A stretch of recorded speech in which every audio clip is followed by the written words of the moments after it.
Go to your Android phone settings, scroll down, tap on Google, and here make sure you have added your Google account.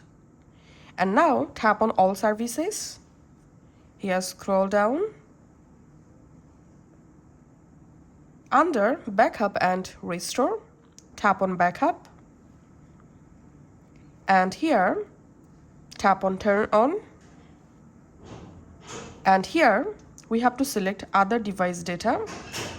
So this option will back up your contacts, call history, device settings, apps and app data, SMS and MMS messages, and SIM SMS. So once you selected this option, just tap on confirm and tap on backup now and verify your phone lock.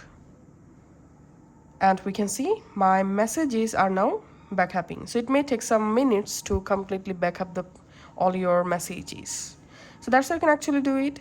Thanks for watching.